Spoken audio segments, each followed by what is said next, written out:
ideas that had been proposed as far back as 100 years beforehand.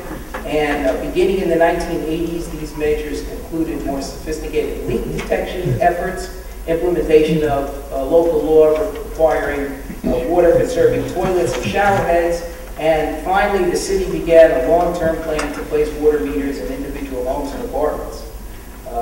As a result of those kinds of efforts, total city water consumption finally went down from an average of 1.5 billion gallons a day in 1990 to an average of 1.1 billion gallons a day in 2007. Then, of course, going back to the turn of the century, the system was consolidated. There were a lot of political events going on in connection with the 1898 consolidation of the city. And in fact, Brooklyn joined New York City, agreed to sign up for that consolidation, in part to tap into its enviable supply of upstate water. The role of politics in shaping the modern supply came into play again at this time. It was obvious that the growing city would need water resources even beyond the Croton system. As early as 1886, a Scientific American article described the advantages of having the city hook up to the Catskill Mountains for a water supply. In 1887, the private, politically connected Ramapo Water Company was created in an effort to meet the city's needs. In 1895, the legislature passed a very unusual bill giving these Ramapo folks broad powers to condemn land, build reservoirs, and supply water to municipalities around New York State. In 1898, the Ramapo folks presented this plan to New York City, and lo and behold, the Tammany majority on the Board of Public Improvements sought immediate approval for this contract that would sell New York City 200 million gallons a day of water. The contract would last for 40 years. It almost snuck through. This time, political considerations had hit a roadblock. The city controller at the time, Byrd Kohler, said, "Hold it a minute. If we sign this contract, we'll be committing 40 years of New York City ratepayer money. We'll have spent $200 million, and that's when $200 million was a lot of money, and have nothing to show for it at the end of 4 decades. He got an adjournment of the vote, newspapers took up the issue, and in 1901, the legislature reversed course and repealed that 1895 authorization for the Ramapo Water Company to take over and build the upstate reservoir system. Instead, in 1905, the state legislature authorized a new public water supply with broad authority to condemn lands and build a system. And that's exactly what the city did, building this upstate system.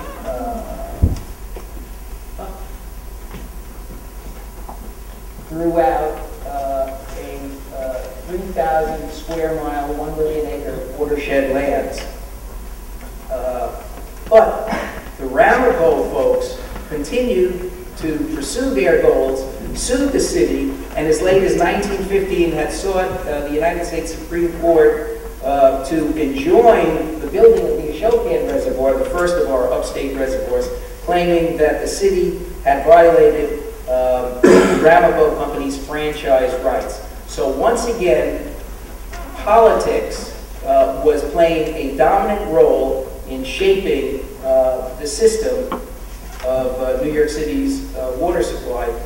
In this instance, however, the press for privatization held, and privatization didn't move forward. By the way, there was a similar privatization effort that came about 90 years later. As many of you in this audience recall, in the mid-1990s, Mayor Giuliani sought to sell the water supply infrastructure to private investors. The motivation here was to get some quick cash to insert into the city's budget. Once again, the city controller at the time stepped in, and it's another example of city officials thinking short-term, not long-term, at least in the context of Mayor Giuliani's scheme. Construction of the huge Catskill system began in 1907. Clear Mountain water was for the first time flowing into all 5 boroughs by 1917. 2 major reservoirs, the Esopus and the Schoharie, made up the Catskill system, and then in the latter half of the 1900s, the 4 reservoirs in the adjacent Delaware water system were added into the supply. Today, 6 huge reservoirs ordinarily supply 90% of New York City's drinking water. The Croton system, which I can't get the map to, but as you probably know, is lower, essentially in Westchester County, provides 10% of the supply. Let me just offer you one or two final examples of these three themes. More than 170 years after officials began developing the upstate water system, the city now continues to confront two persistent water-related challenges. And the first is the availability of an adequate supply. And here's another example of crisis-oriented planning. Since the late 1980s, there have been 2 leaks in portions of the concrete-lined aqueduct in Ulster and Orange counties. Those leaks have been sending up to 1 billion gallons a month of water to the surface, according to city estimates. Yet for many years, the city did nothing. City officials maintained that there was little risk of a long-term failure, and so for 15 years, maybe even a little longer, very little was done to address that water leak.